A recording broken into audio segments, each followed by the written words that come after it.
For the order.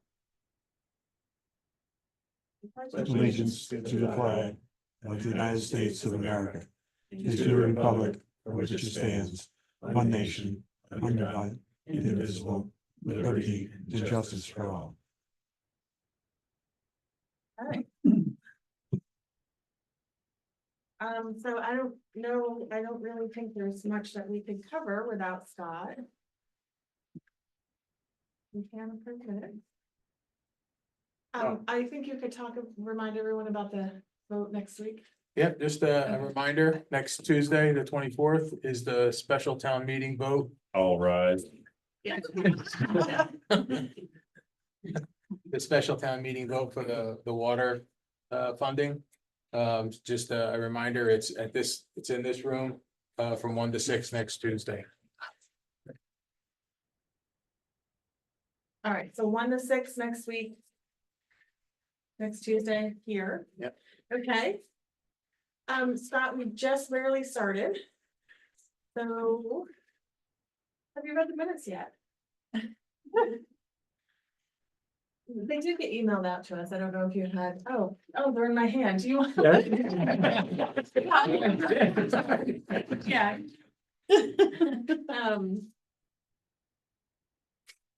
Okay, so.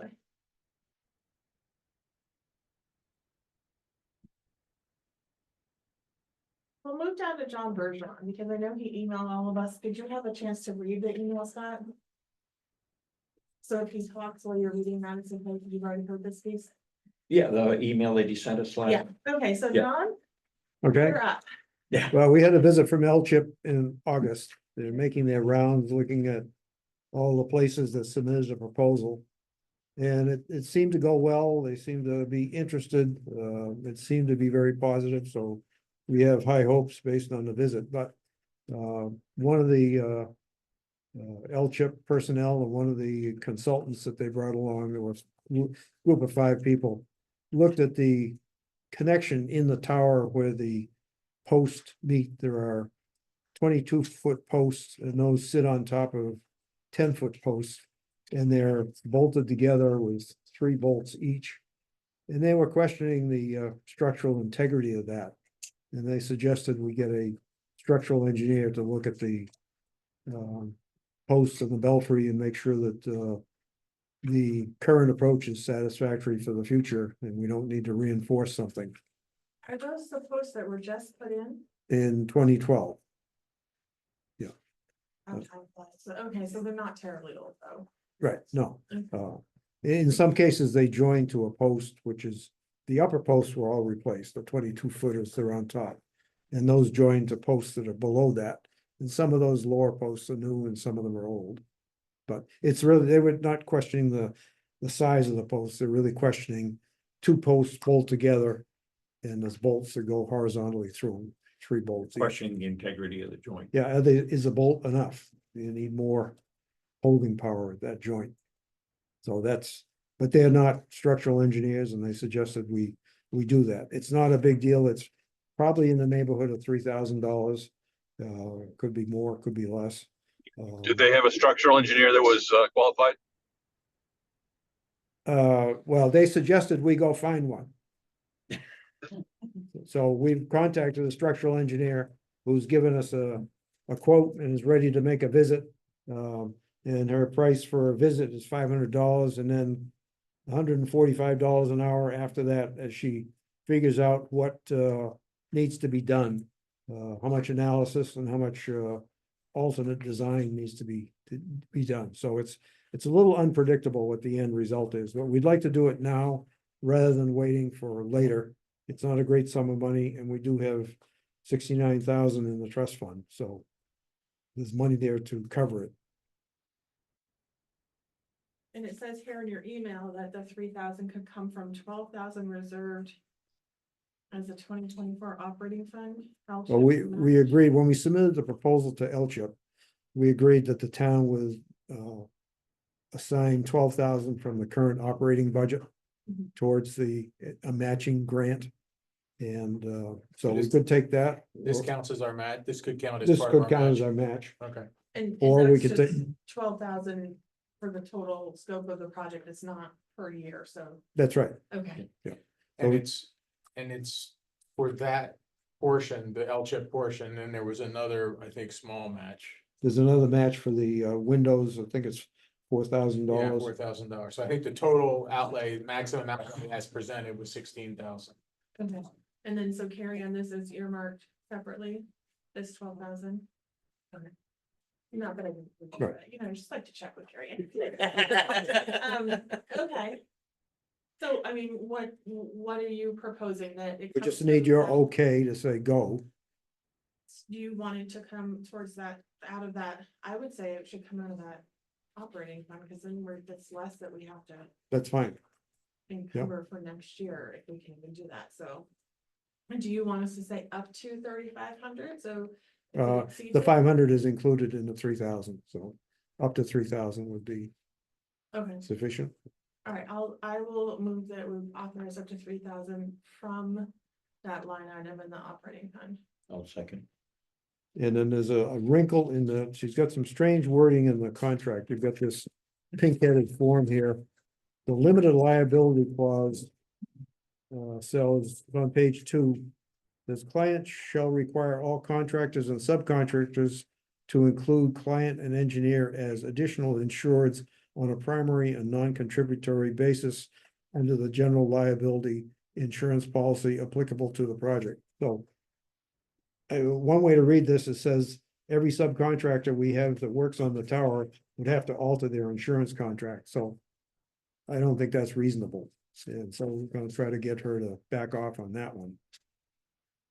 Chet hasn't seen anything like that before, and I don't know whether That- Scott's seen anything like that before. No, normally any subcontractor, you have it laid out up front. They're working under your insurance or they provide their own. Yeah, And the only other caveat to that is this services in this particular contractor, structural assessment of the existing bell tower. I don't know if this means if they have to call somebody in to do some work and it's only for this assessment portion, not the construction.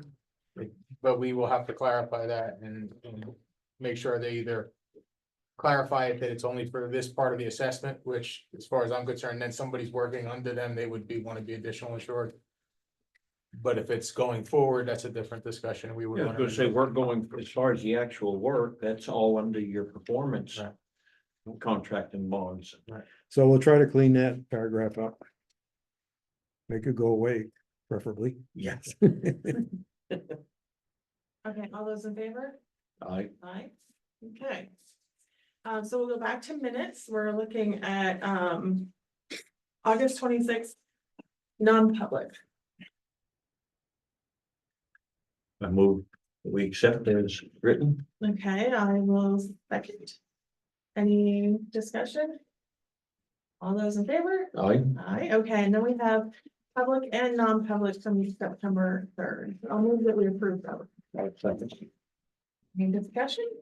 Okay, all those in favor? I, Okay, when did we sign? All right, so do Yeah. that. Okay, so now we have the website upgrade proposal. We have presenters up on Zoom. So it's Jessica and Ryan. Yes, Yes. Um, Are we able to talk now? yes, Rob. All right, I just wanted, so number one, my item on our internal agenda here is we want to say thank you. Thank you for those that are here. Thank you for those that are serving us locally. We appreciate what you do. We appreciate your service. I'm a veteran myself, and I'm on a little campaign that the next round of thank yous really needs to go to those who serve us locally. America has a conscience. You know, when soldiers got back from Vietnam, they weren't treated the best. I got back from my tour and I got treated well. So I think those who serve us locally, they just need more thank yous, particularly after the last 3 years and 4 years now, all that we have gone through. So appreciate your service. Second thing, we've got about 10 minutes. Is that right? I understand we have about 10 minutes to present today. Is that correct? Yeah. Okay. All right. So what we want to do in this time frame is we want to just kind of outline some of the major priorities that we have discussed. And then we want to jump in to a very quick demonstration where we show just a few other examples and highlight one feature in the solution that we have selected together that highlights the way the system works. So we can just see a snapshot. To this point, we've had about 8 meetings, including about a 90-minute demonstration with the staff. So what we want to do here is just highlight the functionality of it by looking at one portion of it. Does that sound like a good use of our time? Sorry, could we have an introduction, please? For those of us who haven't been to meetings. Yes, I apologize. So I'm Ryan Anderson. I work with Civic Plus, and this is Jessica, and she also works with Civic Plus. She's a solutions engineer. All right, we good to go? You are, yeah. All right. So some of the number one, I just want to compliment the staff. So Carrie Ann, Monica, Chet have really done a great job in terms of vetting this, thinking this through. And some of the challenges that they have mentioned is current solution kind of having to do everything multiple different times. Anything from posting an agenda, it's got to go 5 different places, and it just creates a cumbersome. The staff has had to learn code and really looking for an easy content management system, being able to adjust images, being able to post minutes in the agenda with seamless communication with the residents, newsflash, and challenge with routing information. It sounds like there's 2 different websites out there, and folks are going to, so being able to route everyone, really, looking at being able to communicate, and then also 311 concerns.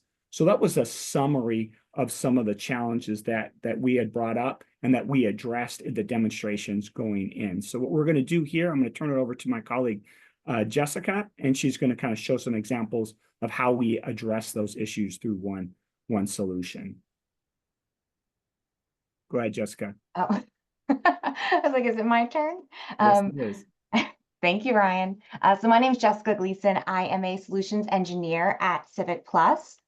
Prior to being a solutions engineer, I was actually a math teacher. I taught middle school math for about 10 years. So always really cared about serving my community. And now I get to do it just on a much larger scale, kind of serving communities around the country. So really excited to be here with you all today. I am just going to take a moment and I'm going to share my screen, and then hopefully your current website will pop right up on the screen there. Can you see that right now? Yep. Perfect. All right. So that's sort of just our landing page. We are going to leave here in just a moment. My plan is that we're going to start by looking at just a couple front-end examples of websites so we can walk through what that resident experience would be like visiting one of our sites. And then we'll move into the back end so you can see how user-friendly Web Central is behind the scenes. So our first stop today is we are going to head over to Litchfield, New Hampshire. And so this is one of our Web Central sites. And I want to use this to kind of point out some of the key features of a Web Central site that make it really user-friendly and just really welcoming for residents. Our main goal on the front end is to help residents find what they are looking for quickly and easily. And to do that, we apply a design philosophy of 2 clicks or less, meaning we want residents to find what they are looking for in 2 clicks or less. What we have found is that's kind of the threshold before people start getting confused, they start getting frustrated. So we want to get them there quickly and easily. We've got a few things in place to help with that. First of all, we of course have our mega menus. As you hover over, those drop down automatically. You can have your pages and your sub pages. So with just 1 click, you can get a couple pages deep into the website. We also have our graphic links, usually a little bit of animation as you hover over those. That's a great way to highlight something that residents are often looking for. We'll be highlighting this agenda center in just a moment. We also have a predictive search. So as I type a word in, I'm going to get recommended resources from within the website. So that can be really beneficial for residents as well. A few other things that you'll notice on our websites, Litchfield happens to have this popular link section. We see this on a lot of our websites, just creating that additional 1-click path for residents, highlighting these places on your website that people are often looking for. And then usually some kind of news and calendar. So they've got their news over here on the left. They have this as a vertical strip. They just have one bit of news right now, but this can also be a carousel. There's different ways to display this. And then they've also got their calendar. They actually have their calendar split into 2 different tabs, one tab for community events and one tab for town events. We often see locations splitting up, you know, their more community events compared to their meetings and things like that. So that makes it really easy, again, for residents to customize their experience and find exactly what they're looking for. It also makes it really easy for your staff to decide what they want to post on different pages. So, you know, let's go ahead, and I mentioned that agenda center. So let's take a kind of closer look at that. We'll also take a look at this at the back end. And I think the agenda center is a really good example of how we just try to make the different parts of our website just really intuitive. You know, as a resident, you're coming, you're looking for an agenda, you're looking to find information about a meeting. It's going to be really easy for somebody to say, oh, there's a button that says agendas and minutes, let me go there. It brings them to this portion of the site, and it's really going to be their one-stop shop. So as a resident, I could come in here, I can narrow down by category. Typically, each board, commission, committee, what have you, gets their own category. Again, it just makes it easy for a resident to kind of narrow down, find what they're looking for. Let's say we were looking for the Board of Selectmen over here. You can see that we can open and close that. And then I've just got this nice list of all their meetings. And if I look across any of these rows, I'm able to very easily download their minutes. I could come over here and download that agenda.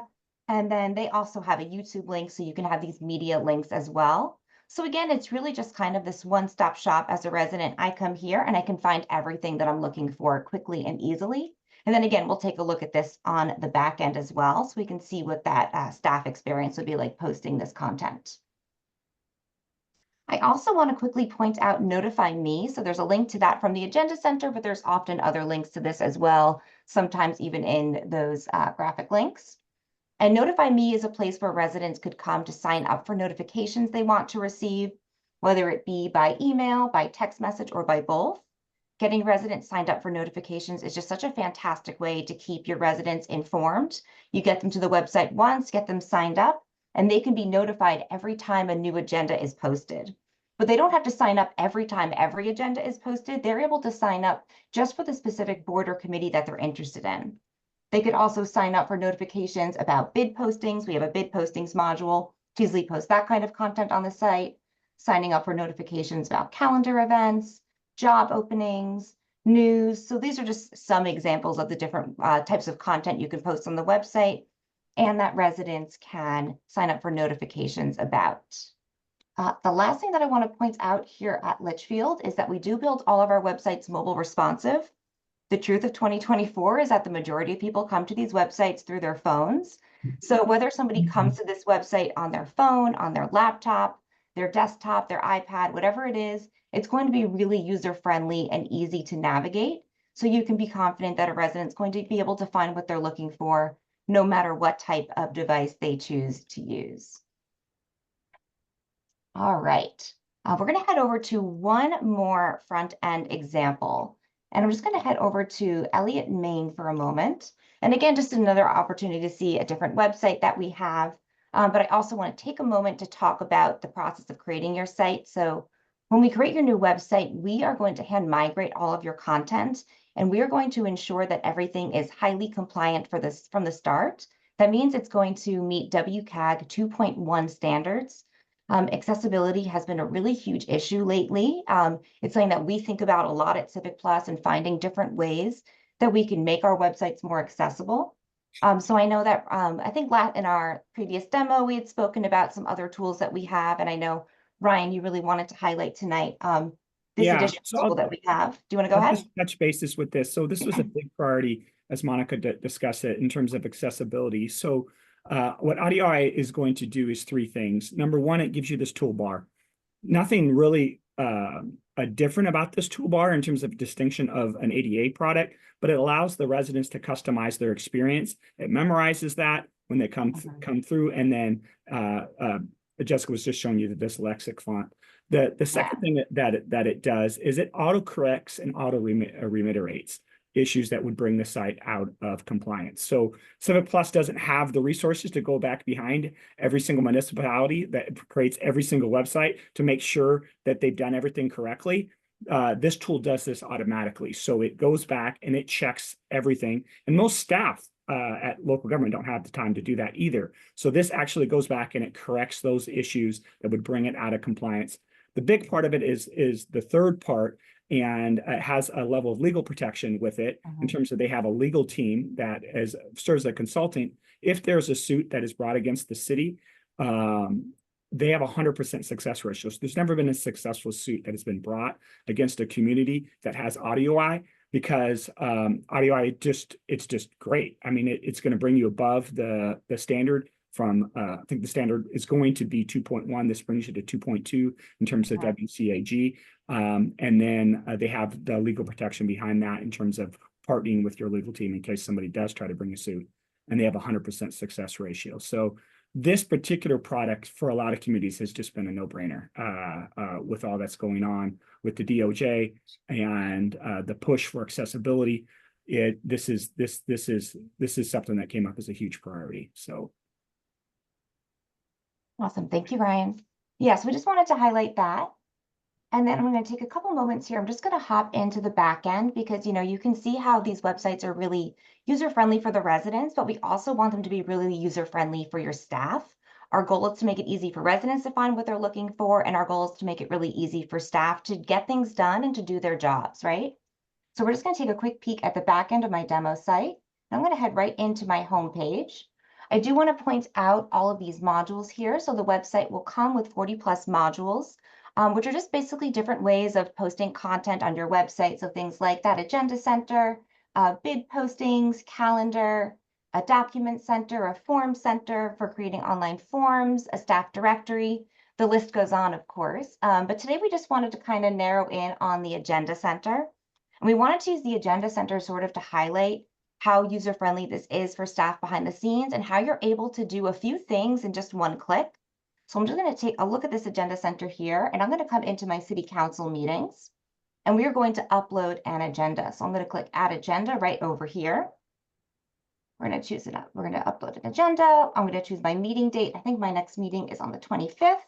All we need to do is give it a description. Here's where I can put that media link, there we go, that media link if I wanted to. And then here's where I can go ahead and upload that file. I've got one of your agendas waiting right here for us. But the real power is going to come when I click publish. So a few things are go going to back happen. down really quick. Oh, So sure. if you go back down, see where that little button that says click to PDF. So if you start in a Word, it's just a one click to convert that to PDF, which makes it a readable file, which is a huge importance for ADA. So sorry, just wanted to highlight that. I know I told you, give you 3 minutes for this, so. No worries at all. I appreciate you pointing that out. All right, I'm going to click publish and add to calendar. A few things are going to happen. The first thing that's happening is that I'm getting a reminder. This is saying, hey, Jess, you have subscribers who have signed up for notifications about the city council. Would you like to send them a notification? One of my favorite parts about these notifications is that no one has to remember to send them out. So at this point, I can decide, do I want to send these notifications? Do I not want to send them? When do I want to send out a notification? So it's really easy to keep your residents informed. The next thing that's happening is that my agenda and my calendar are having a conversation behind the scenes. And my agenda is saying, hey, you just posted an agenda for September 25th. You have a city council meeting in your calendar for September 25th. Would you like me to post your agenda there as well? And I just click, yes, please. That sounds fantastic. So in just those few clicks, in just a couple of moments, I was able to post my agenda. It's now available in the Agenda Center. I was able to send out notifications to my residents that a new agenda was posted. And now if I went into my calendar as a resident and I went into that city council meeting, a link to that agenda would be there as well. So again, we just kind of wanted to use this to highlight how, when you're working behind the scenes on the back end of our website, we really tried to make it so that it's just very easy to get things done and to do, a lot of steps in just, in just one click. So I know that we're coming close to time here, so I want to make sure, any questions that you have, I'm very happy to answer them, or if Ryan, you wanted to add anything else. Any questions from the team or the council?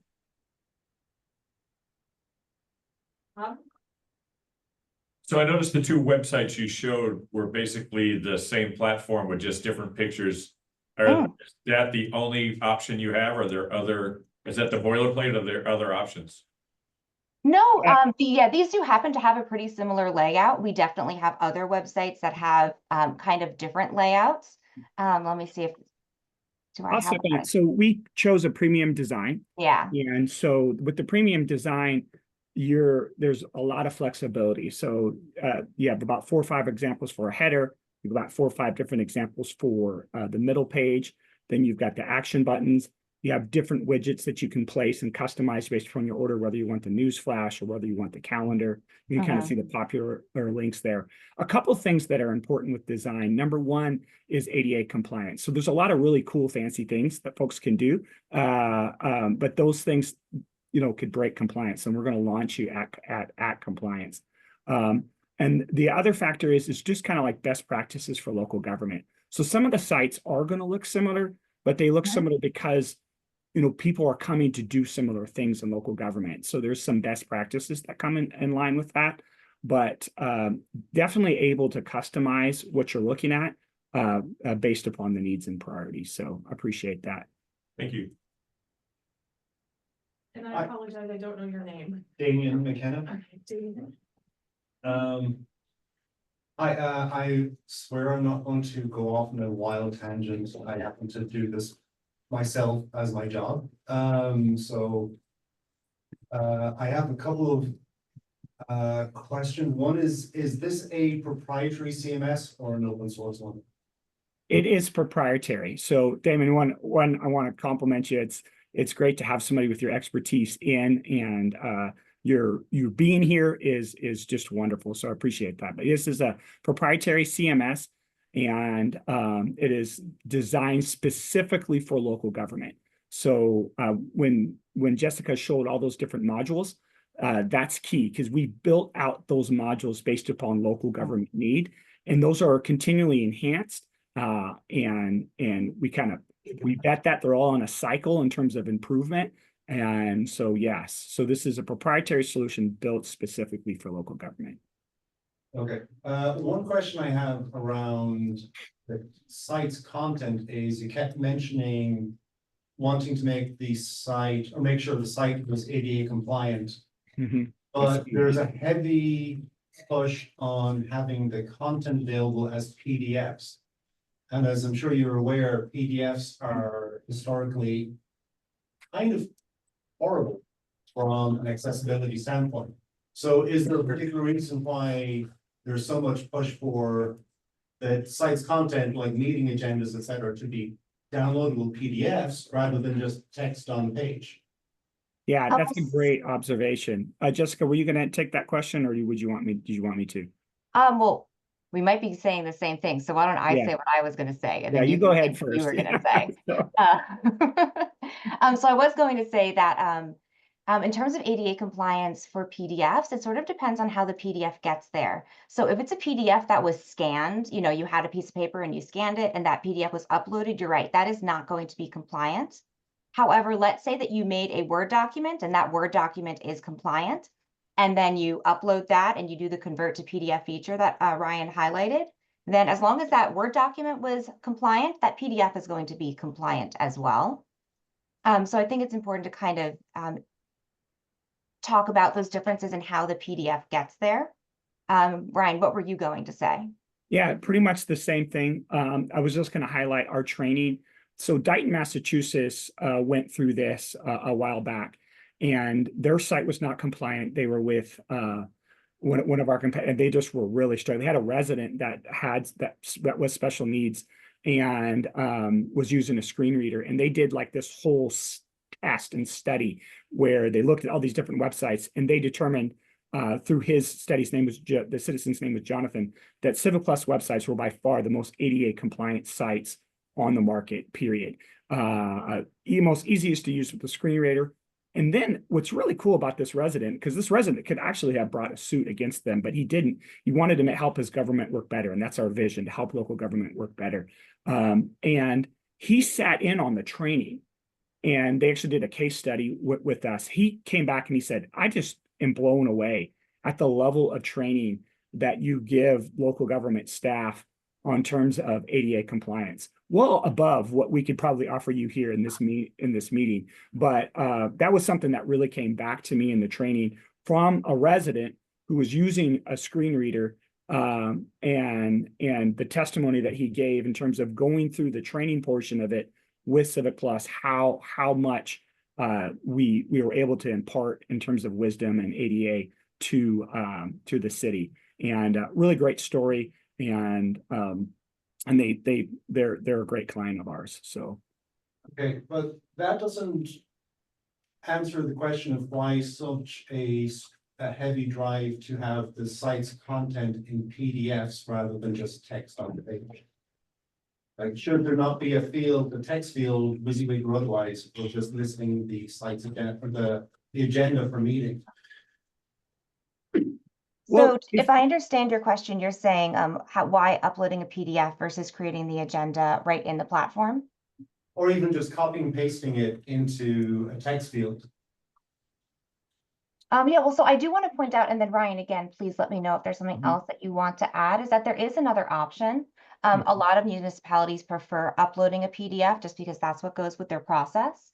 When I do go to add a new agenda though, if I don't click this upload an agenda option, then you do have the ability to build your agenda right here within the Agenda Center.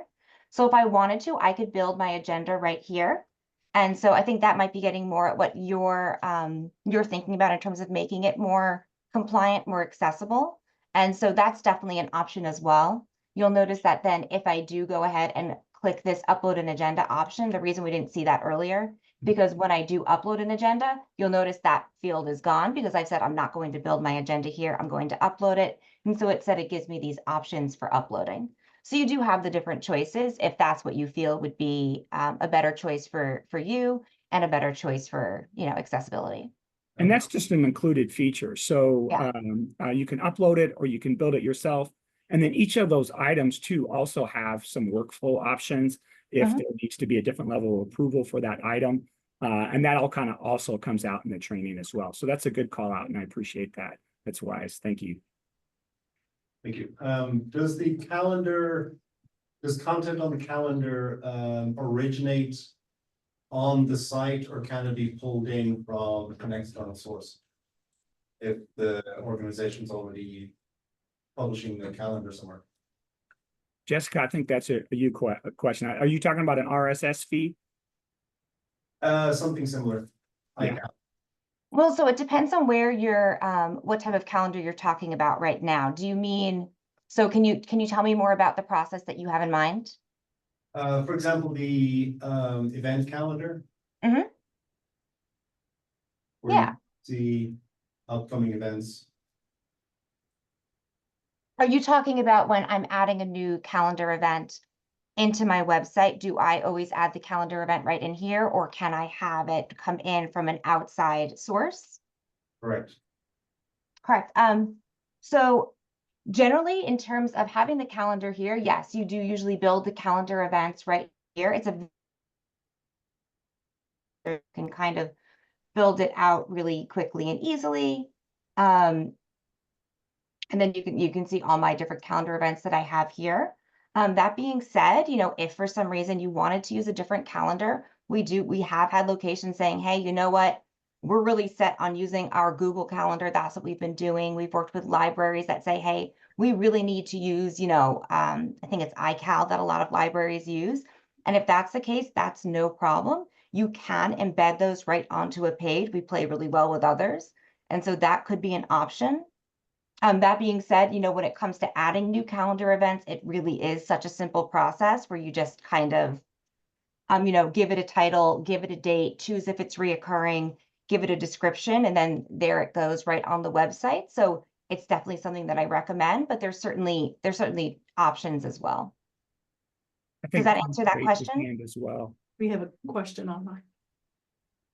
Cody raised his hand. Okay, Cody, sorry. Cody, you can go ahead and then Jamie has one more question, but go ahead, Cody. Hey, can you hear me?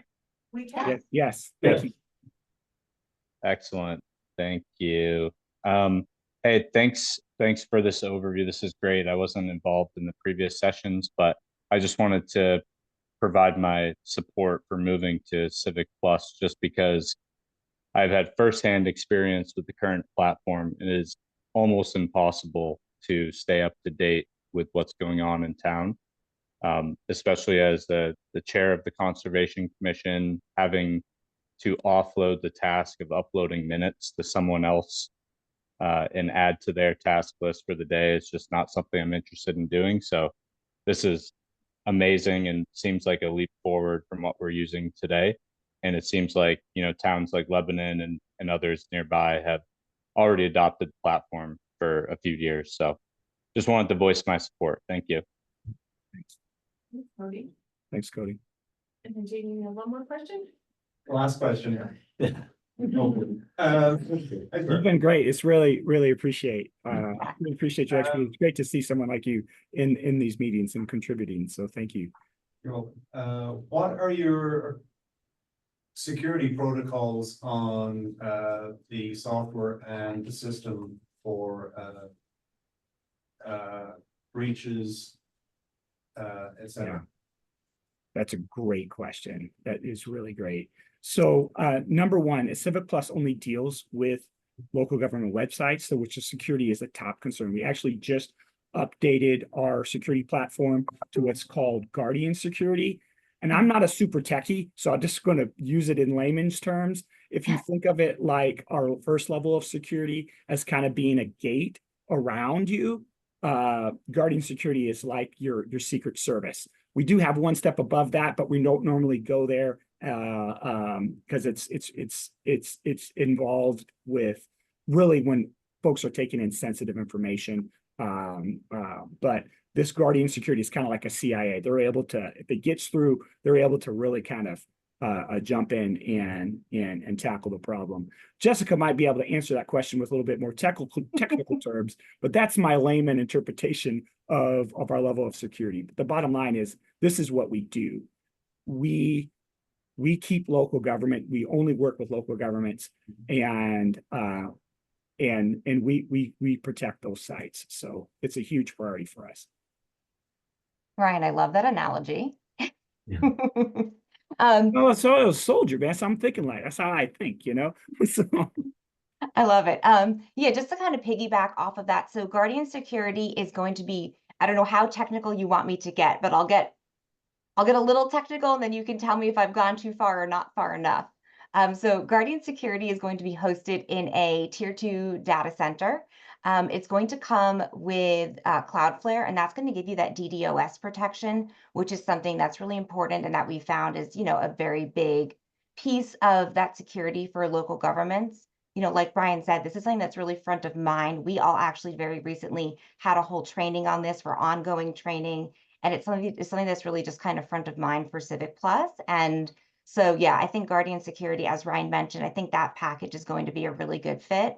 And having that DDoS protection, I think, is really kind of a key feature of that, and having that Cloudflare piece. Do you monitor the network activity and to identify DDoS problems? Yep, we do monitor it. Okay. Yeah. Related, have you had any problems with people trying to do security attacks through the site itself? So say a disgruntled employee on their last day decides to add some. We don't have this part of the employees. I'll just say, yeah. I mean, government websites are always being looked at. We don't have. Yeah, absolutely. And we've put them down. So that's, I can't get into details, you know, but there was one event where there was a major event that we were attacked because of a community. And kind of the story behind the scenes is that after the fact, they looked at how we handled it, and they said, well, we're gonna implement this on other levels. So Civic Plus has really done an excellent job in terms of keeping safe. Does it mean that there's never going to be attack and that there's never going to be attack that actually gets through? I could never promise that. But the reality of it is we have the team and we have the support that is addressing this, and not only addressing it, but addressing it in a way that's forward thinking.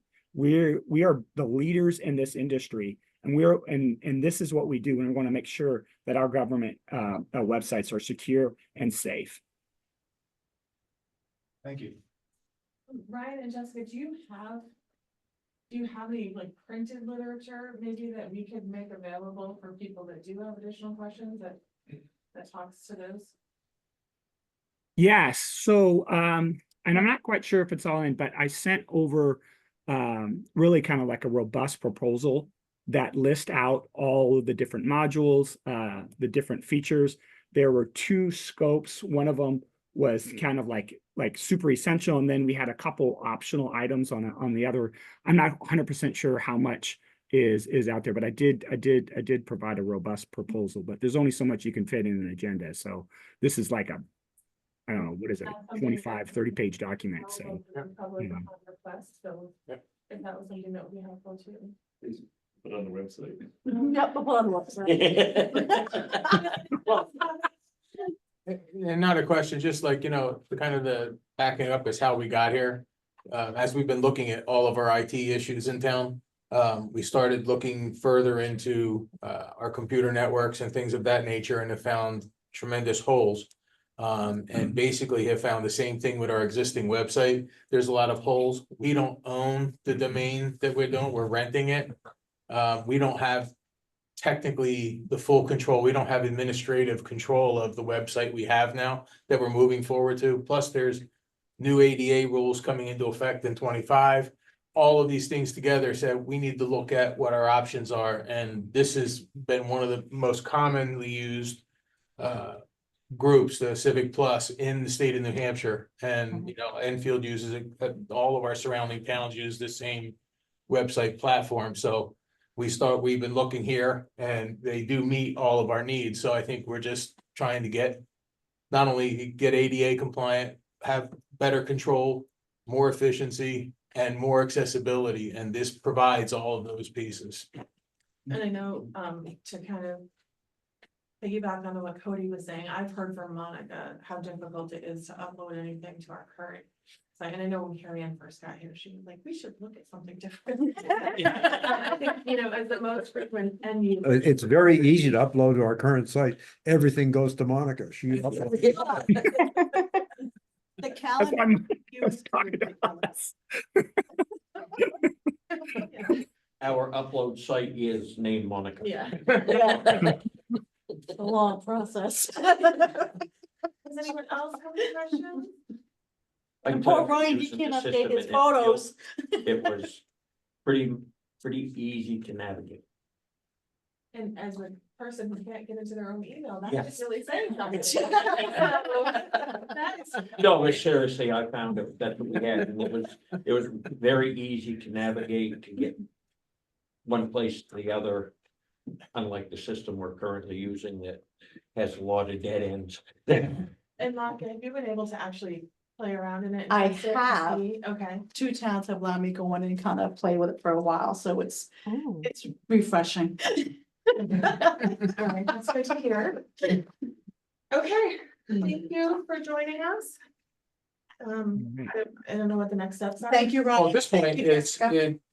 whether we're gonna have a conversation about, what we do with the finances and how we do it. One of the options available for infrastructure of this type, especially with ADA compliance, is the ARPA funds for the initial setup, and then we do have an annual cost that goes with it.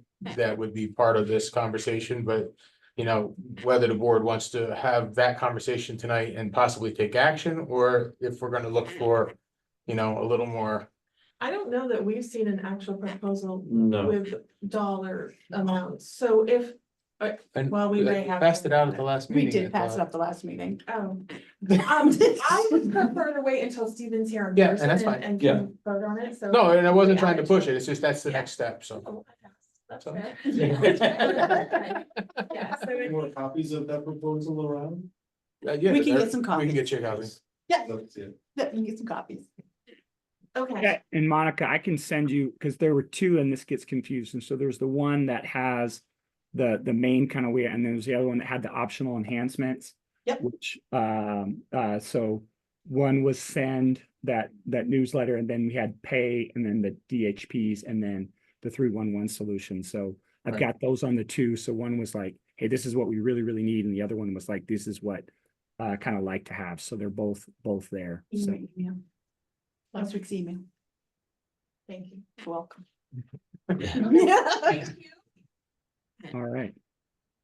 Thank you. Have a good day. All right. Thanks so much. We appreciate Thank you. you so much. All Bye. right. Thank you. Right. Okay, next up. We have Carrie Ann to go over our preliminary 2025 budget presentation. Thanks, Monica. Are you able to put it up? You're on with you? Yeah. Okay. Yeah.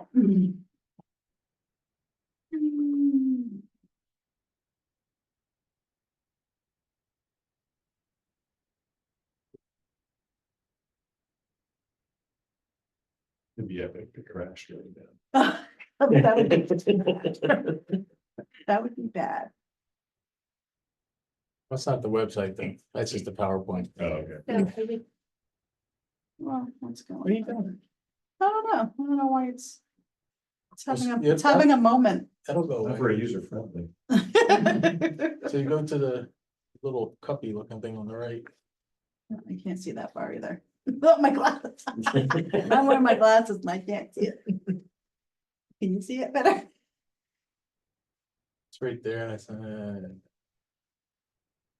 There we go. This is just, I see over. we were gonna present the 2025 preliminary budget to the Board of Selectmen. I had emailed everything about a week ago, so you guys could dig through account by account. The first slide was just a recap of the default budget that we presented at the previous meeting. The default budget, because of the warrant articles that were passed, and then a couple of the contracts that were signed, the 2025 default budget is up $350,932 from the 2024 operating budget. And that includes the highway leases, the paving, and the passage of the contingency fund. And then the other contracts that were added in 2024 included pest control, wireless broadband at the meeting house and the sewer department, fiber internet, VoIP phone system, and the change to the IT managed service provider. So that's the default budget recap. The 2025 proposed operating budget, I broke out the top 8 or 9 big charges that were increased in the budget. In 2025, we added $30,000 to the fire department budget to contribute to the water department for the usage of the water in the fire hydrants. And that came through the proposal we had from Don Jetton with MRI. That was one of their recommendations to help with the water department revenue. The mechanic department, we haven't actually budgeted for tire replacements or outside vendors coming in.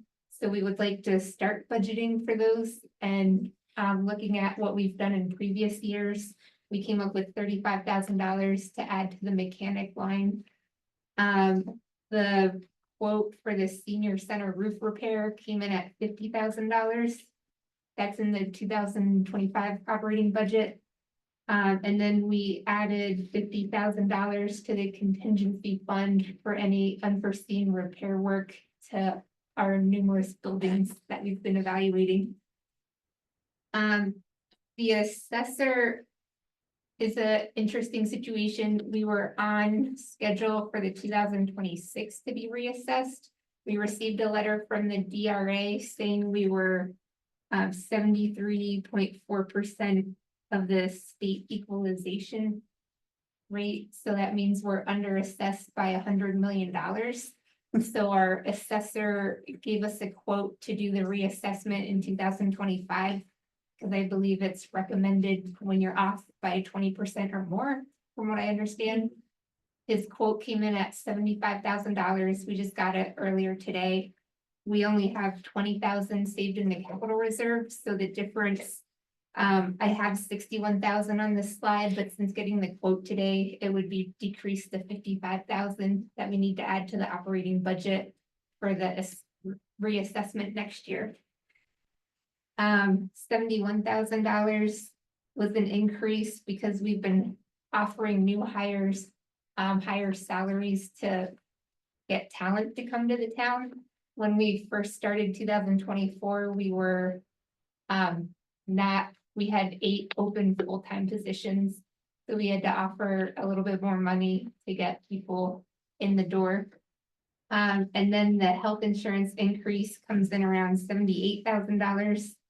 And the highway budget is asking for $118,000 to be added for gravel road repair, the rental of equipment, buying culverts and extra gravel. So those were the main increases to explain the increase in the 2025 budget. Mind if I ask a question? How many people is covered under that almost 80 grand increasing health benefits? We have 27 full-time employees that are health insurance eligible. You want to point out, we are looking at opportunities in a different health process to see if there's any savings available as well. So that's what it is today for the existing system. The proposed warrant articles aren't set in stone. It's really early to start looking at them, but I just added a slide to show everyone what we're considering putting on the ballot. And this is the atypical ones. This doesn't include what we normally add to capital reserve. So we would we're asking to put on the ballot a warrant to change to a full-time fire chief, a warrant article to add a full-time buildings maintenance position.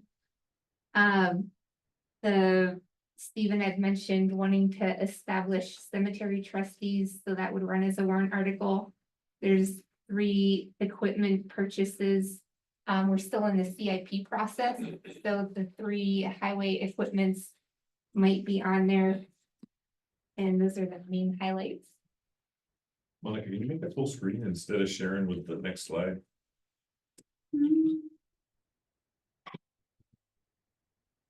Is that better? No, isn't there, doesn't one of the should icons go make to it the- full screen? Hit the magnifying glass. Sure what that does. Oh, No, it's just highlighting. yeah, I just highlight I it. think it went to the left of it, maybe. No, Oh. all right, that's a weird. What's the one to the right of the magnifying glass? Yeah, that one's the one, it'll take away to The other the right. right of it, the other right. One more, 2 more. There you go. No. And then what about the? That's the website, if you increase the size. That's a funky view. One of the issues we're also running into is we're actually projecting to a whiteboard, which is reflective, which means it's not as clear. The font, the last one was just too small for me. Yeah. Yeah. On the last slide, Carrie, and the total amount that you've included for new positions, that's the total cost, wages and benefits? No, it was how much more. So when we did the personnel budget for 2024, we went through and calculated it at all those rates. And then as we started hiring people. Oh, no, I'm sorry, this one here, when we look at, for like a full-time sheet, is that That's the everything. total cost? Oh, yes, that includes benefits, retirement, and then I subtracted out the part-time wages that were already budgeted. Okay. Thank you. On the cemetery trustees, commissioners, rather, cemetery commissioners, didn't we had them previously? Yes, Did we vote to eliminate them? Yes, yes, Okay, put the And then power make the to the select selectman's the office. select boards, yeah, I didn't realize we did it by votes. that's what I was told, yeah. Okay, Yeah, I think it was. Yes, I believe that was clarified. okay, It basically happened and because the state says in the absence of commissioners, the selectmen are the commissioners. And I remember there was a couple years ago, there was a vote to make that official. okay, We'd like to go back. I agree. Display setting at the top for what it's worth. Hmm? Display setting at the top, maybe. This is You killing at me. the top? You know, it's that. I can't read any of it. Is it the same thing on Never mind. the screen? Oh, yeah, no. We're showing off the main screen. Maybe that's what I have now. I'll just keep going. Yep. We just have a couple more slides. The 2025 proposed revenue. So looking at the increases and how our costs are going up, one way to offset that would be to look at our revenue streams, because in gross budgeting, our revenue offsets expenses. We started looking at the fire and EMS rates that the other towns pay us to use our departments. And we're looking at the call ratios and comparing how many times do the outside towns call and our department responds, and then turning that into a ratio and using that to figure out the contribution. So that would increase some revenue there if we went that route. We've been told by multiple people that our building permit fees are very low. Revel looked at a couple surrounding towns and application fees can be $25 or $50 and ours is only 10. So if we just looked at surrounding areas and tried to bring us into the same level, we could bring in more revenue. Chet and I were looking at a list of the town-owned property that we're not using that could potentially be sold in 2025. Cemetery fees. We pay a company to dig a grave and then we only charge the person what the grave digging costs rather than adding in our own person's time and labor and any of our overhead. So we could increase cemetery to cover our total costs a little bit. And another section we identified was transfer station fees. We are only charging fees that cover disposal, but we don't take into account the hazardous waste or the recycle hauling. And the recycle hauling, we actually spend about $15,000 a year just paying someone to haul our recycling. Well, when you talk about transfer station fees, those are things that we're getting back from recycling, things like that. No, we are not charging anyone for like a per bag fee or for a annual permit to use the facility fee of $10 or $20, which is customary. And one of the issues we're concerned about is there are some households that have 10 of them. We don't know if they're all town residents. We don't know. And they haven't been renewed on an annual basis, which is actually in the ordinance that we're supposed to do that on an annual basis, and we're not doing that.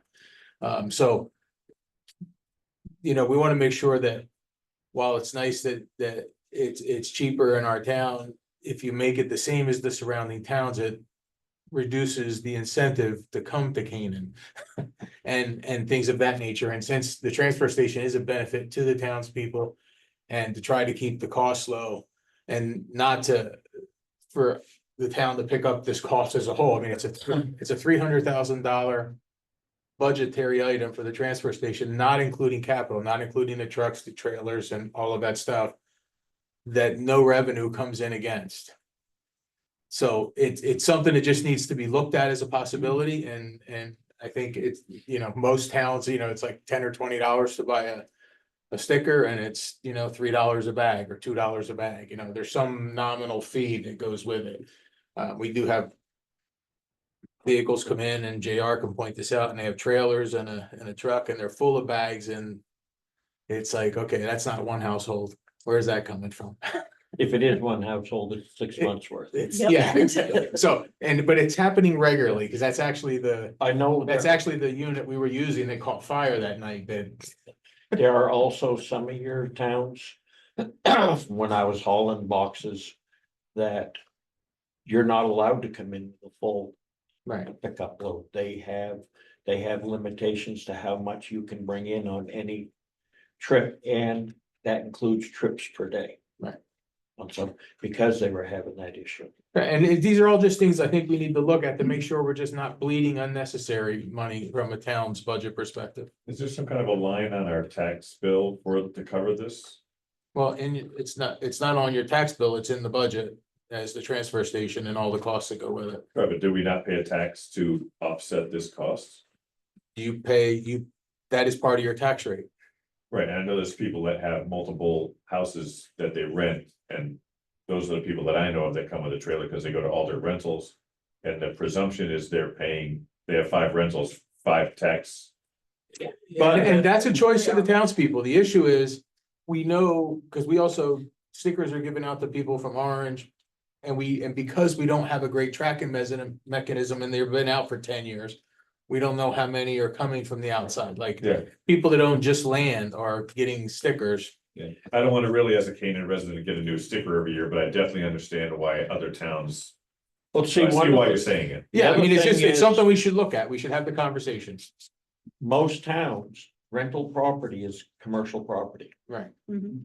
And I know You don't for a get- fact that we had some people who lived in this town, owned businesses in other towns' offices. And because of our cost, lack of cost, they would bring the trash from their business sure. from another town. And How do commercial you is- stop it? Paperback.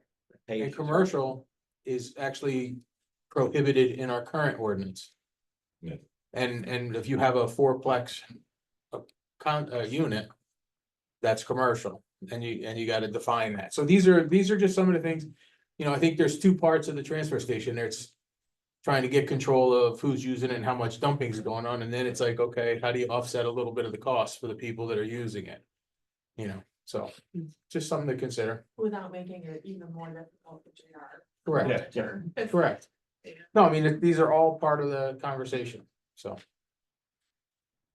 It is what it is. And most anything you change to, there's gonna be an initial cost. Yeah. It's a matter of looking for something that Because- will work long range, so you have one initial cost. Yeah, and the other piece of this is when the ordinance went into effect, however many years ago. Recycling was positive cash flow item. Now it's just landfill. Yeah. It's basically the same as landfill cost. You know, so there is no revenue stream coming back from the recycling side, offsetting anything. The next slide, we took the EMS run totals as of September 10th. And got the ratio for how many runs did we do to Dorchester, Orange, and Grafton. And then those 3 bullet points show you what we charged 3 towns in 2024 versus what that would look like if we use the run ratio in 2025. It would drastically increase it, but it just shows how much time our department is going out to Grafton, because Grafton doesn't contribute anything. But they had 28 runs this year, where Orange had 14 and Dorchester had 16. So it's definitely some good statistics to look at. Grafton was covered under mutual aid Yeah. contract because they have an ambulance. Orange and Dorchester do not have an ambulance to enter into mutual aid, so they have to pay for the coverage. But Grafton's isn't staffed and Right. they don't do any calls. So kind of like how Enfield contracts with Lebanon. to Yes, cover I'm gonna say their- Grafton, initially, they were part of the mutual aid program, Yes. that's why Yeah, it was never billed because they were part of it. They have made And we used to changes get in it. Grafton. for a period of time, they were billed though, when I was on the budget committee, because they were unable to respond, so. We had a contract that we would respond on like second tone or something automatically without. Mutual aid, and then we charged a fee per call. But then they sort of revitalized their department for a while, but we have talked about. We threw it around last year, revisiting that, it's hard with the mutual aid thing. Mhm. Yeah, we're just trying to come up with ideas Yes. to increase revenue. So the next slide was just, nothing really to discuss here. I just wanted to show the vacant land that the town owns. It's part of our annual report, but I don't think anybody really knew that it was out there, so I just added it to the slideshow. And then the last slide, just in recap, is explaining that our revenue does offset our operating expenses. So increasing town fee structures to be comparable with surrounding towns will help offset the increase in our operating expenses. Because also, we were looking at reapproving our fund balance policy, and last year we offset some of the capital reserve funds with fund balance. So when we don't do that, we will not have fund balance contributing to the revenue. So that would also affect all the calculations. I mean, I think the challenges for this year's budget, are, there's some increase in the regular general fund budget. And it's not a huge amount, but some of the things that are gonna have a pretty significant impact is the fact that the budget committee proposed using fund balance to pay for the lease for the first year, but the next 6 years, it's not a fund balance issue anymore. So that was $400,000 was calculated to be used from fund balance. And when you look at our actuals, we have not used the fund balance that was proposed for the equipment lease because we did an arrears lease instead of an upfront lease, which means we didn't not paying it till the next fiscal year. Because one of the things that you'll see when our auditor's report comes and when we talk to the DRA, we are virtually broke when it comes to fund balance. If you do the math as to what the minimum recommended is, we're supposed to have about 1.6 million in there. We currently have about 185,000. And on top of that, that does not take into account the fact that we have, is it between $60,000 and $70,000 of liability for vacation that we're not allocating to as a liability. So if everybody were to leave today, we would have to pay an extra 60-something thousand dollars. And that is a liability. So our fund balance, and we won't know what it really is until this end of year, because as we are cleaning up some of the accounting over time and we get things done as of this December 31st, and we will be writing off some potential receivables and things of that nature, is we will see where we are, but we're down right around 100,000, which is why we have to borrow money to pay our bills twice a year till the taxes come in. We borrowed 750,000 in June. We only had to carry it for 6 weeks, but it's still a cost and it still shows where we're supposed to be. 12 years ago, we had $1 million fund balance. So the other side of this is, so you take that $400,000 out of that was allotted to the expense that you wouldn't be using as really fund balance this year. And also the budgeting of delinquent tax collection is basically dual stating the revenue side, because if you talk about a $5 million tax bill, let's say we're supposed to raise $5 million with our taxes, and that's going to be our revenue for the year. Every year, and we've calculated it, it runs right around $250,000 that are not collected in that year. So we're always running about $250,000 short of the 5 million we're benefiting from. But the delinquent taxes, we collect around that same amount, but we're budgeting it as revenue. So we're budgeting 5,250,000 and collecting 5 million. We're $250,000 off the day we sign the budget every year. So it's one of those things that, if we stop doing that, which recommended by the DRA, recommended by the auditor, and I've never seen it done where you budget for an amount of money for delinquent taxes, because that's money you should have already had. That's another $250,000 we have to make up, but you end up making it up anyway, because in the fall, when the state sets the tax rate, they're calculating it based on actual. So basically we're just sliding it through and it happens at the end versus putting it up front and knowing where we actually are. I think that's the key to where we need to look at these things. And then in prior years, the way that we got through without borrowing was to just hold back on payments that we owe. Yeah, basically, I think Carrie Ann said in her first year, she had the whole 2 months worth of school payments, which are about 700,000 each. And I think that was historically the practice. Yes. So, It was just basically, we didn't pay the bills until the money came in. The explanation I was given, the town can enter into that agreement with the school if the school agrees. It's just poor. Well, I'm not talking about the legality of it. No, I'm just like saying that's it's just not. poor. It just shows that we have no money. If you can't pay your bills year round, you're not following your budget. It just is what it is. Hey, quick question on the reassessment and the recommendation by DRA because we're undervalued right now. Yes. Why are we undervalued when we just got reassessed 2 years ago? And does he have an answer for that? And what's the damage of holding off for the year when we'd be on the normal cycle? Well, first of all, COVID's the reason. Just the inflationary things that have been happening. I mean, when the prices keep going up on the units, they're not keeping up. You're looking at about a 24%. No, 26%. A But 20, we got reassessed since COVID hit, so 21 that's my, and right, 20. COVID hit 20. So what I'm saying is like, my town where I live, we haven't been reassessed in like 6 or 8 years. And I'm 50% under, so. Sounds like the reassessment happened about halfway through it.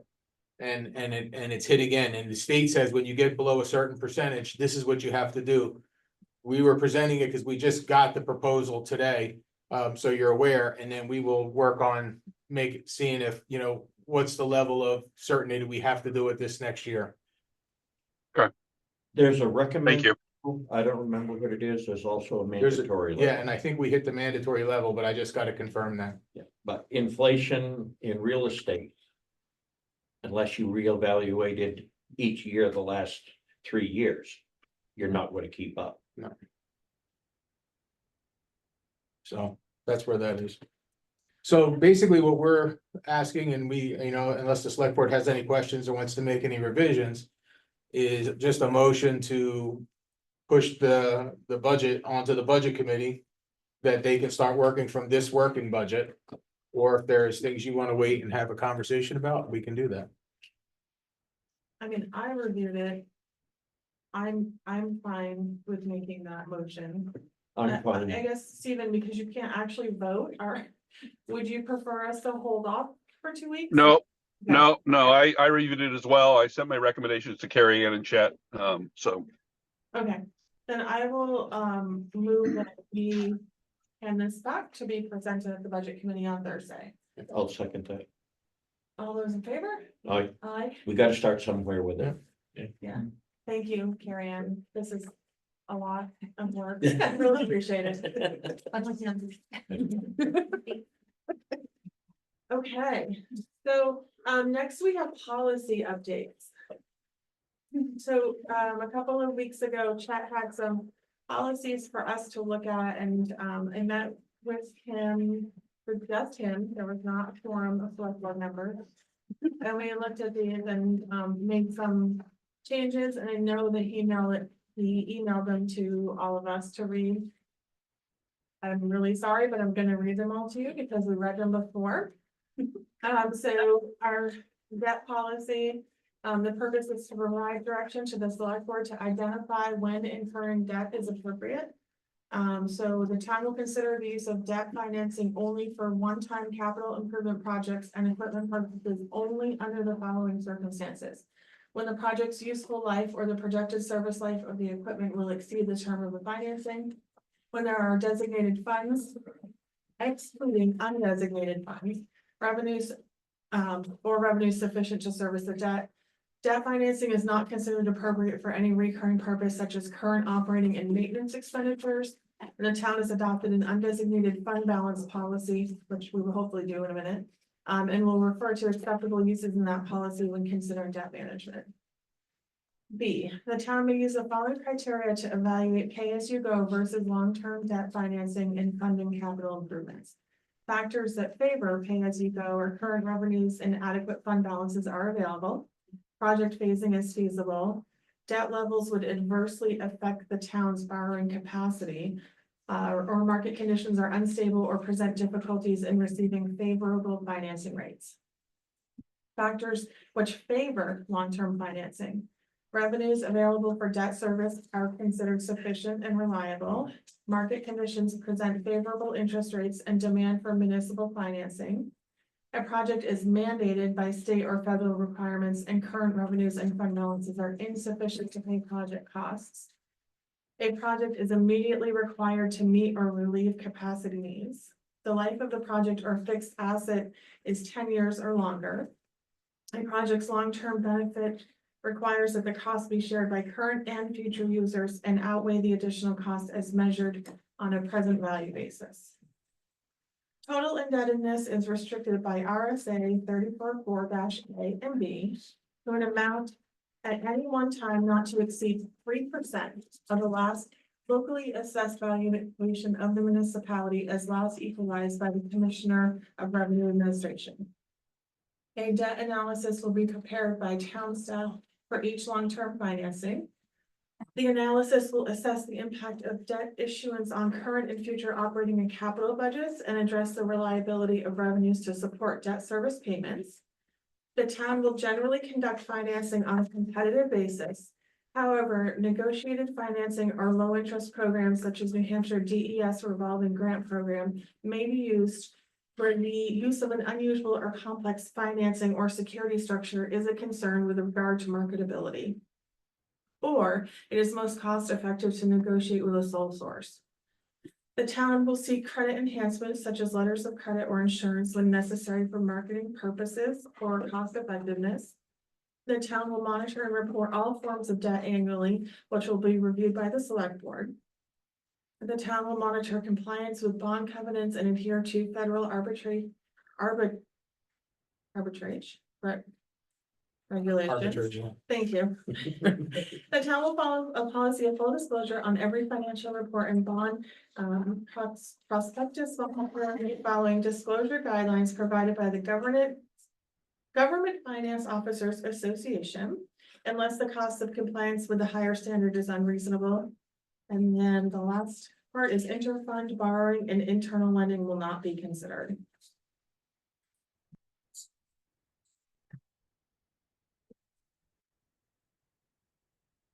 Do you have any questions? No, it's, so much of it is just pretty well spells out that, so it's not an open book. Stephen, do you have any questions? No, I read all 5 of the, yeah. Okay. Does anyone out here have any questions or comments? All right, I will move that we adopt the debt policy dated September 17th. I'll second that. All those in favor? Aye. Aye. Aye. Okay, so check, can we sign these after just so I can keep these copies? Yes. Okay. Anyone wants to each sign our copy? I have another set. We can just, if you make the motion tonight, I can put them in the book and you just sign them Okay, that way. It's because Steven's gonna sign his after the meeting too. okay. So fund balance policy. The purpose, the general purpose of this policy is to build and maintain an undesignated fund balance to improve the town of Canaan's financial stability by protecting itself against emergencies and economic downturns. Definitions: fund balance. This is the accumulated equity balance in a governmental fund resulting from operations over the years. This is the difference between fund assets and fund liabilities. General fund. The fund used to account for basic governmental services supported mainly by tax revenue, accounts for all financial resources not required to be accounted for in another fund. And then the undesignated fund balance is the fund balance excluding all reserves and other balances dedicated for another purpose. Fund balance reserves general fund. Fund balance recommended by New Hampshire Department of Revenue, which is TRA, and the Government Finance Officers Association are as follows. And so then there's a chart that recommends that there's a minimum of 8%. Yeah, minimum of 8% and then a target or maximum of 15% of the annual combined budget. So minimum Just balance. in definition, combined budget includes school, county and town. Yeah, total. Total budget. Yeah, that and we pay for. we have that, right here, the minimum balance is the town select board shall approach all annual recommended budgets in an effort to achieve a minimum undesignated fund balance of 8% of the general fund's annual budget, including town, school, and county appropriations. Target balance, the town shall work towards building an undesignated fund balance of at least 15% of the general fund's annual budget, including town, school, and county appropriations. Plan for target balances. The undesignated fund balance target level shall be achieved by conservatively estimating revenues and refraining from using any portion of fund balance to reduce the tax rate. Furthermore, attaining the target balance level of 15% may also be achieved by adding a line item to the annual budget for the sole purpose of building fund balance if the select board so chooses. Fund balance uses. The town select board may appropriate any amount of undesignated fund balance in excess of the target balance or use the excess to offset property taxes as part of the final adopted budget for a fiscal year. The select board may appropriate undesignated fund balances for emergency purposes as deemed necessary, even if such use decreases the fund balance below the designated percentage. An emergency purpose does not include the offsetting of property taxes, mismanagement of funds, recurring or capital purchases. Scott or Stephen, do you have any questions? No, because that last paragraph kind of describes what's involved in that. And just so you know, the two policies that the select board has just read into the record. Are 2009 policies that were written for the town. We're not sure when they were adopted. It didn't have anything listed, but these are just updated versions of those existing. I got a question on the last one you read. At some point in there, I think you said you can add a line to the operating budget Mhm. if the selectmen choose, but it's if the budget committee chooses. No. The selectmen don't approve the budget. But they don't set the guts of the budget. They don't set the line items. They don't set any of that. Well, if you're talking about establishing the budget for the coming year, Right. that's the selectmen suggest. And the budget committee Well, proposes. right. Correct. I think, John, I think what it's saying, John, is we can actually add a line item in there. The budget committee can agree with it or not, so. Right. Yeah, And come we just- back with a recommendation, so. But the way it's worded, it says if the selectmen choose. To add it as a line item. Was it added last year, Karen? Yes. We proposed to add it. I mean, you have a policy. Mhm. And maybe you can reread that paragraph or that sentence. Planning for target balances. The undesignated fund balance target level shall be achieved by conservatively estimating revenues and refraining from using any portion of fund balance to reduce the tax rate. Furthermore, attaining a target balance level of 15% may also be achieved by adding a line item to the annual budget for the sole purpose of building fund balance, if the select board so chooses. So if you put a period about 3 words back, you just leave the select board off. Okay. I think it's legit. And I think the line item is already built into the budget, so then it would be at the discretion of the budget committee to fund it or not. Right. Right? The select board proposes a budget and the budget committee can either add or subtract Or ignore. or ignore. Right? I'm just saying, but I think this is saying they can propose the budget with it in, they can add the line. I don't think the word propose was in there. If the word propose was in there, it's legal. I'm okay with leaving it at, it may be achieved by adding a line item to the annual budget for the sole purpose of building fund balance. Period. I'm okay with that. Yeah. So I'll make a motion that we accept that with that modification, so we'll remove the second, the last section, plan for target balances, we'll remove the last 5 words. If the select board so chooses. Okay. Do I have a second? Yes, Okay, all those in favor? I, Aye. We will have an amended one in your book.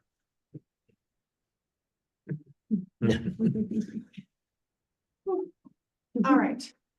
This is a code of ethics policy for public officials of the town of Canaan.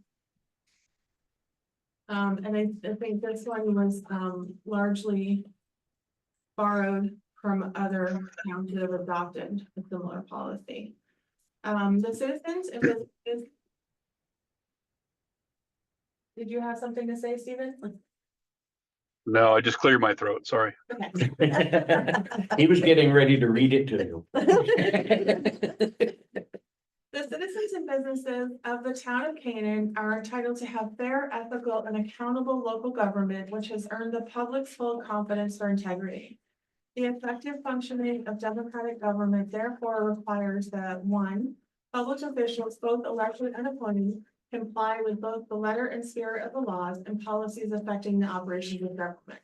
2, public officials be independent, impartial, and fair in their judgment and actions.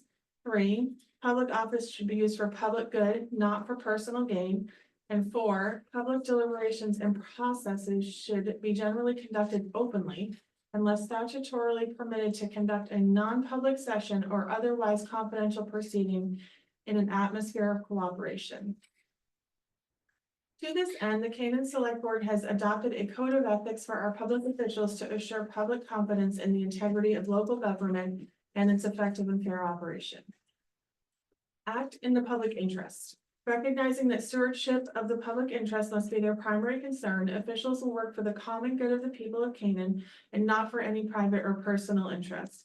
And they will assure fair and equal treatment of all persons, claims, and transactions coming before them. Comply with the law. Officials shall comply with federal and state laws, as well as the town of Canaan's ordinances and policies in the performance of their public duties. Conduct of officials. The professional and personal conduct of officials must be above reproach and avoid even the appearance of impropriety. Officials shall refrain from abusive contact, personal charges, or verbal attacks upon the character or motives of other officials, the staff, or the public. Respect for process. Officials shall perform their duties in accordance with the processes and rules of order which have been established by their respective board, commission, or committee, and which govern the deliberation of public policy issues, meaningful involvement of the public, and the ability of town staff to implement policy decisions as authorized by the select board. Conduct of public meetings. Officials shall prepare themselves for public issues, listen courteously and attentively to all public discussions before the body, and focus on the business at hand. They shall refrain from interrupting other speakers, making personal comments that are not applicable to the business of the body, or otherwise interfering with the orderly conduct of meetings. Guidance on possible public meeting rules. Comment will be directed to the chairperson. Time limits can be established. No person shall approach a board or commission without permission of the chairperson. And the chairperson can stop comment after time has expired, or if the commenter has violated public meeting guidelines. Endorsement of candidates. Officials have the right to endorse candidates for all board of selectmen seats or other elected officials. It is inappropriate to mention endorsements during public meetings or other official town functions. Keep political support away from public forums. Just as board and commission members may offer political support to a select board member, but not in a public forum while conducting official duties, they may also support board and commission members who are running for office, but not in an official forum in their capacity as a select board member. Communication. Officials shall publicly identify and insert into the official record of the proceeding any information that is relevant to a matter under consideration by a board, commission, or committee, which they may have received from sources outside of the public decision-making process. Conflicts of interest. In order to ensure their independence and impartiality on behalf of the common good, officials shall not use their public positions to influence government decisions in which they have a material financial interest, or where they have an organizational responsibility or personal relationship, which may give the appearance of a conflict of interest. Gifts and favors.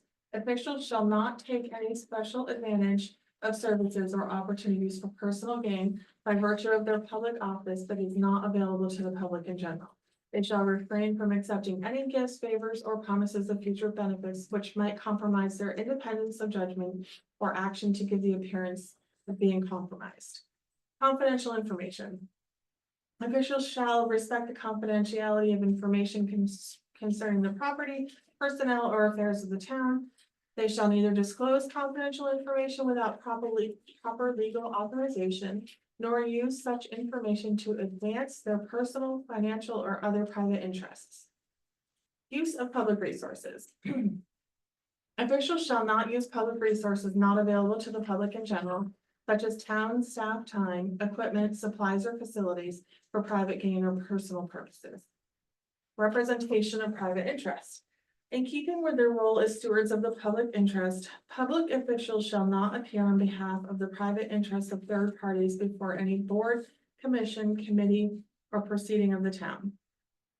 When presenting their individual opinions and positions, members shall explicitly state that they do not represent their body or the town of Canaan, nor will they allow the inference that they do. Advocacy. Officials shall represent the official policies or positions of the town to the best of their ability when designated as delegates for this purpose. When presenting their individual opinions and positions, members shall explicitly state that they do not represent their body or the town of Canaan, nor will they allow their inference to do so. thought I was reading the same paragraph again, but no, this is in mine, okay. Policy role of officials. Officials shall respect and adhere to the select board structure of government. In this structure, the select board determines the policies of town with the advice, information, and analysis provided by the public and other boards, committees, commissions, and town staff. Public officials therefore should not interfere with the administrative functions of the town or the professional duties of town staff. Independence of boards and commission. Because of the value of the independent advice of boards and commissions to the public decision-making process, public officials shall refrain from using this position to unduly influence the deliberations or outcomes of the proceeding. When presenting their individual opinions and positions, members shall explicitly state they do not represent the body or the town of Canaan. Positive workplace environment. Officials shall support the maintenance of a positive and constructive workplace environment for town employees and for citizens and businesses dealing with the town. Officials shall recognize their special role in dealings with town employees and in no way create the perception of inappropriate direction to staff. Implementation. As an expression of the standards of conduct for public officials expected by the town of Canaan, this code of ethics is intended to be self-enforcing. It therefore becomes most effective when officials are thoroughly familiar with it and embrace its provisions. For this reason, ethical standards should be included in the written orientation materials for candidates for all town positions, applicants to boards, committees, and commissions, and newly elected and appointed officials. All public officials shall annually review the code of ethics, and the Board of Selectmen shall consider recommendations to update it as necessary. Compliance and enforcement. The Canaan Code of Ethics expresses standards of ethical conduct expected for all public officials. Officials themselves have the primary responsibility to assure that ethical standards are understood and met, and that the public can continue to have full confidence in the integrity of government. The chairs of boards, committees, and commissions have the additional responsibility to intervene when actions that appear to be in violation of the code of ethics are brought to their attention. A violation of this code of ethics shall not be considered a basis for challenging the validity of a board, committee, or commission decision. The next one's even longer. Okay. Did you want to change? Like, Board of there's one Selectmen spelling, to there's one select board? one spelling error. Yeah, there's two places. Yes, So, page 2. yeah, page 2 under endorsement of candidate. And then page 4 under implementation. Do we have any questions? Yes. John? If I hear it correctly, you want all boards and committees and employees to read this thing and certify that they agree to it every year. And I've seen similar documents that are only a paragraph or maybe a page. And if you're gonna have something that you want every volunteer and every employee to do every year, I think you really want to look for a simpler document. So we have, we have an employee, conduct policy. This is just for public officials, and I don't think it indicates that it has to be every year. I think we just want to give I them, thought at the end, Well, it said, look at it every year to see if you want to make any changes as a group. yeah. is that what it said? Okay. Yes.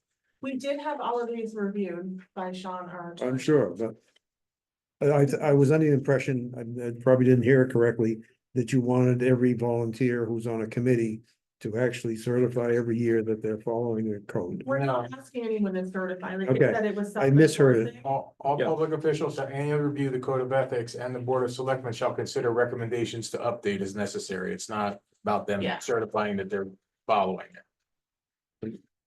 And I think the reason. It's basically acknowledging that you have, if you're going to take a position with the town, to realize there is a code of that ethics. Yeah, that's fine. I mean, Yeah, I don't, which, but if you're gonna ask people to look at it, it can be done in far fewer words. yes. I mean, the lawyer got paid by the word, so I Yeah. understand. I think, you know, on the other hand, we're putting it in place for a reason because we've had difficulty at some meetings. Yep. And so we just wanted to make a strong statement that we wanted That's fine. meetings to be conducted efficiently and. It's up to you to disseminate it. It's your job. The attorney actually cut some stuff out Okay. If he cuts the words in half, he isn't gonna credit you back half the fee. Charge you No, extra. but he read them once. Did you have other questions, John, or anyone No, else? no, that's it. Okay. So I will move to adopt this with those two changes of selectmen and select board. Oh, second, All those in favor? aye, Aye. who was your proofreader? This one, lawyer, we didn't, you and I didn't review, and I know that I still needed to send you something about. We social can media. hold this one off. This one says September 30th, and that was a lot of reading, so I would like to just table this last one. Okay. You didn't- You don't read all the minutes, so why do you have to read all the policies? Yeah. Our esteemed minute taker recommended that that's what we do. Calm down, Tom. Okay, now I've lost my agenda, here we go. Whew. County administrator update. All right, I need to find my update. I have some boards that make them sign it when they join the board, that comes like once, it's a little awkward. But not We every- will be sure to collect John's signature once for president, once for planning board. Yeah. Yeah. Be all over it. So the past year's warrant articles had $20,000 to be added for the purchase of a skid steer. There was $20,000 that was going to come out of I forget which fund, I think it was There was a warrant article. Yeah, the revolving fund. So basically, we've been looking for him for quite a while. JR is here. He can attest to how the one he has currently operates occasionally. And we've looked at a few that were in that price range. We've gotten sometimes no response. Sometimes, we haven't reached one. The closest we've gotten to this point is one that's actually local. It's a Cat skid steer. That the price will be $33,000. We have funds, in the general fund, we have enough money to cover that in this year's budget. But we're recommending that we purchase this unit, that we can actually have a replacement. It's only got 1,500 hours, which is only like a third or less than about a quarter of the good use of the unit. It's a little newer than the ones you would be able to get for 20,000.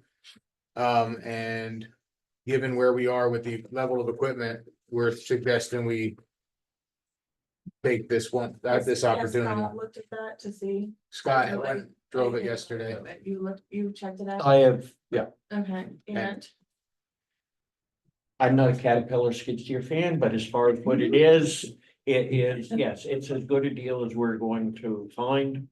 The other nice thing, it's local. If there's something wrong within the deal, we can still be mad when we get there to talk to it. And Bob checked it out as Bob well, and checked he it out. is a cat guy and he really Yeah. liked it. and so how does that work though if we had, it was a warrant article, right? It wasn't a warrant article that we were only gonna spend 20,000, we were gonna use 20,000 from the revolving fund. Cause we looked at that, we wanted to make sure we didn't have that restriction the way it was written. And then, so Carrie Ann, where does the other 13 come from if we decide to move forward? There's extra money in the transfer station budget. Last year, we had going through budget season last year for 2024 budget, we had put $20,000 towards site improvement, and it's mid-September and we haven't spent it yet, so that 20,000 is still sitting there unspent. He's got buildings falling down and we're not. And he's got a ramp that's gonna be open one of these days and become a pit. Well, the ramp we're gonna be taken care of shortly, but the buildings we won't be able to take care of this calendar year. Yeah, and so I hear what you're saying, John. The problem is the skid steer, it's the only piece of equipment that will fit inside trailers where he has to put electronics. Right. And we can't expect people to try to lift those. I just commenting to what was in the budget. Oh, okay, yeah. Yes, it's a matter right now of, we know we got problems over there. It's a matter of, at this point in time, to keep him operating, we need to replace that skid steer every time he tries to use it. We're at that point, something else is, Yeah, fine with me. I wasn't questioning it. I'm no, just- I'm just Oh, no, no. saying, I'm yes, just- but I agree with you. Yes, there's other problems over there that need to be addressed. This has come to the forefront at this moment as being the biggest. JR, what year is the one that you have? 86. And it's burned how many It's times? been burned, rebuilt. Right now, if it wasn't for the pedals, he Flintstone down around the road. Flintstones are all wore out. The chains that drive the wheel are starting to show their age. I need a motor. For the past 7 months, we've been using. To get it started. Now my solenoid's acting up. The radiator's starting to leak. And there's no, if it rains, we get wet, snows, we get snowed on. But JR, you don't have to sweep the floor. Huh? You don't have to sweep the floor in it. Yeah, well, that cold air blows up your dress, we go.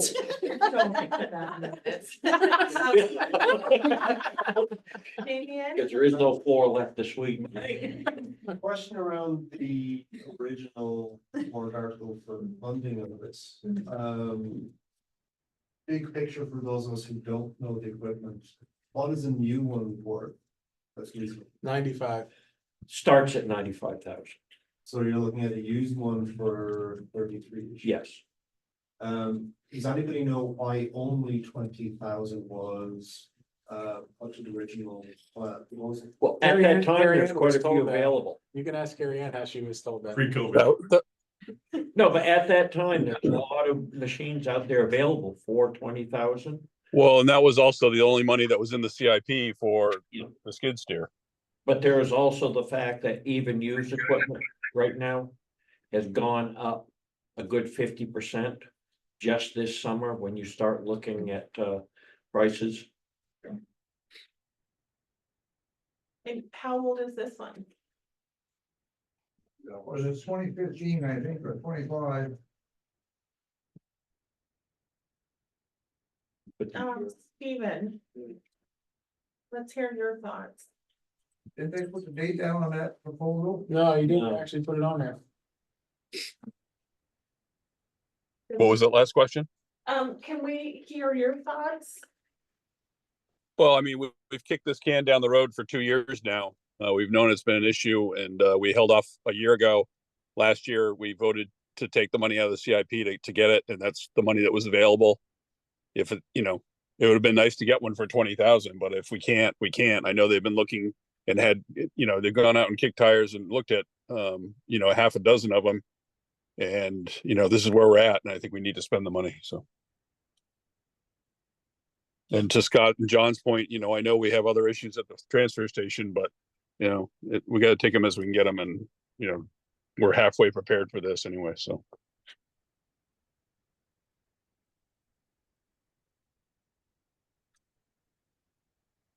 I move that we proceed with the purchase.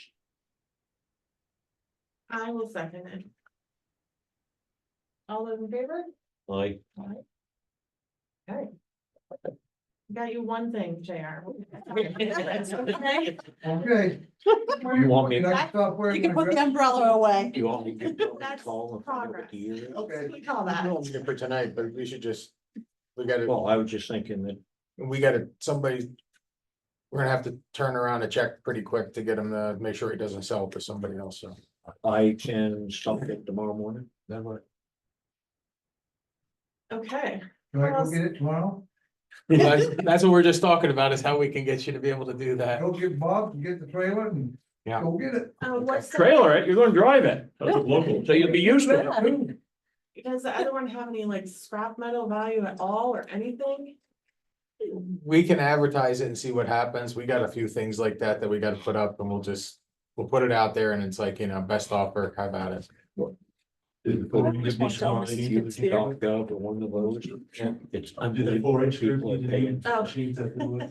Oh, there you go. That There's sounds like a bigger engine. I can find out Yeah, that's Enfield has fine. gone to, there's an auction they've got an office right over here around Meredith. They will come and do the information.gov. You have to do all the pictures, fill out the forms, this other one they're using. They come and do all of that, the legwork. Okay. My other item is just, this is basically informational at this point. But the select board received a letter about the Goose Pond Development LLC. They have off at Goose Pond, before you get up to the dam, there's the development on the left there.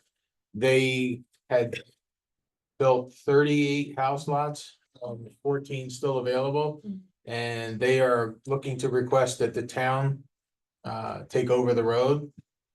There was some conversation, they came in about 3 or 4 weeks ago, maybe longer than that now, and mentioned that there was something in the approval that, you know, the town would consider taking the road over at some point in the future when the development was complete, so. It has to be a warrant article. So Well, I understand that. What I want to do is I actually just want to go back and review, was there anything actually in the minutes or the approval that the town obligated itself to? I'm sure not, but we'll check. I agree, we Yeah. want to check. I was gonna say, like, And then we would have to put it as a warrant article, but it's just, we did receive the letter and this is an FYI. When you look at it from the town's perspective, and I don't have any, you know, particular position on this, is, you know, we are trying to get ourselves to a certain level of annual funding, and that just increases that need. When you Yes. take on additional. I think so. And So did we'll have they- to look at that. have they got record of engineering? We're gonna have to go back to the That's what I'm subdivision saying, we're plan. gonna have to go back, because before I will vote to accept any Well, Yeah, the road, road has to be brought up to the they're current gonna have standards. to prove that it Yeah. was. Well, even though it was built 15 years ago to the standards, it's degraded today. Yes, All the ditches are full, so it's gotta be upgraded. The that's what I'm saying, culverts are is too that small. it's gotta be, Right. you know, it's gotta meet engineering standards. Right. There's more than one road. Right. Yes. There's- Yeah, they're talking about the whole network, so. So I'm just like, this is probably a rhetorical question, but. The residents there, they pay homeowners association dues that then funds their road, and so. Don't know the answer to that, we just received. Yeah, this they in do the their last own couple maintenance, days. so they have either a formal association or an informal association, and they just pool their money, and you always run into the problem of some residents just won't pay, and the balance pick up the tab. The letter stated that the developer actually has been incurring the cost since they opened up the properties for sale. Some of that's on the developer for allowing that to go that route, not setting up a formal So you're just- HOA you're- or maintenance. You're just letting us know that we've received that and you're gonna Yes. do a little Yes. more. We gotta do some homework and then report back what our findings are, and then it becomes a question of where we wanna go. Okay. Then another item we just received today, went to the clerk. From the. It's about the motorcycle trail bike event passing through a portion of the town. Dear Ms. Labrie, in accordance with the New Hampshire Fish and Game requirements regarding a rally permit request, we are writing to notify you that our organization, Newfound Trail Riders, is hosting a non-competitive recreational trail bike ride, the Cockermouth Turkey Run, that will be taking place on Sunday, September 29th. NTR, which is the Newfound Trail Riders event, is scheduled to begin from Cardigan Mountain Fish and Games property on Ballpark Road in Canaan, a location that is serving both as the start and finish areas for the ride. Participants will take off in small stagger groups between 9 and 10 a.m. The ride's course is comprised of dirt, paved, and Class 6 roads and will pass through a portion of the town as indicated on the course map. The number of riders allowed to register for the event has been capped at 200. Every event participant must be riding a motorcycle with a current registration for legal street use. NTR intends to donate a portion of the ride proceeds collected to the town local charities. And this is just an informational thing that they're doing, and I asked that we give one to the police chief so that they're aware that that's going on. So we received that. This is not anything new. Right. It's just been a couple of years since they've done this Yep. through here. What I can tell you, I used to do them. They must meet all motor vehicle registration and motor vehicle laws on any public way. So it's, it is what it is, it's roads and trails and. And the only other item I had was actually, and we'll pass this out since we just received this as well, is the contract proposal for the reappraisal. That we have now the hard copy and we can send that around for everybody to review. And then we will look at the necessity of our having to do it in 2025, and then we'll reconvene shortly to determine which direction we're gonna go. And that is all I have. All right, for other business, the only thing that I have is, so at the library, the door that you open, then to get to the lift, not the lift itself, there's issues with the bottom of the door, and people have to kind of put their fingers under it and make it close. And so they wanted to make sure it was on our radar when we were doing a building assessments and see if there's anything that could be done, maybe as a little temporary fix. It was a little Yeah, no, safer. and we're gonna be looking, actually, I just got that email the other day. Oh, okay. So she did brought it up to me and I just hadn't had a chance to respond to it Okay, yet, so. yep, so I just let them know that I would bring it, that's my only note I have. Do you have anything, Scott? Nothing that I can, everything's been covered, what I was gonna bring up, so. Stephen, do you have any other business? No, I'm all set. Thanks, Sadie. Okay. Anyone? Well, there goes that man again. Bob? Just some old home day stuff is, we're crafting a letter to give you guys officially to tell you that next year it'll be August 1st, 2nd, and 3rd. But also there's been some things in the past where some trees were kind of dangerous, like they were rotting, had to get taken down. And I have not seen it myself, but I'm told there's 1 or 2 trees on the green now that maybe if we could look at it, that as time permits, they could be trimmed or taken down if they're dangerous. There's work planned to be done on the green. Yeah. Mid-October. Perfect. If bring up which trees you want, maybe we can get them taken care of all, because most of this is gonna be done through volunteer work. I know some people who are qualified for tree work. So what that's going to happen on the green, is that Robin at Caden Hardware has volunteered and we're going to. You can probably explain it better, I don't. It's going to be upgrade of the topsoil. Get rid of the trip hazards of the roots that are in there. There's gonna be some walkway work done.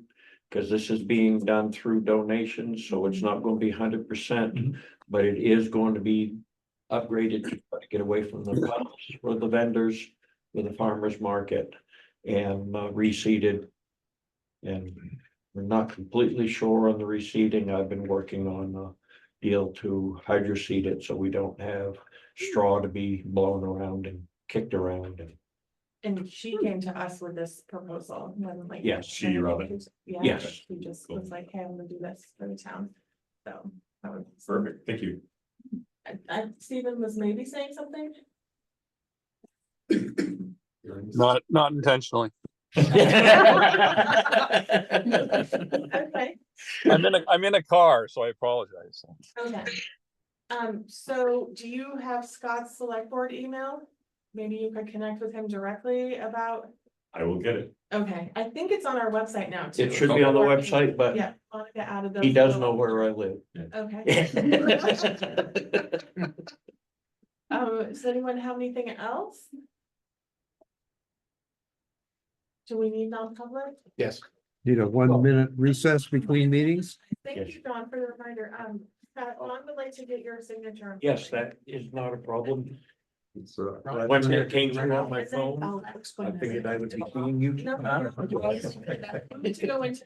I saw him go out. Chet, you're gonna call me? Oh, I don't know, I just saw. I will, Yeah, cause I don't know if Ryan just went out of the building and I'm not sure where he is, so, well, we got. All right. He, I think he got a call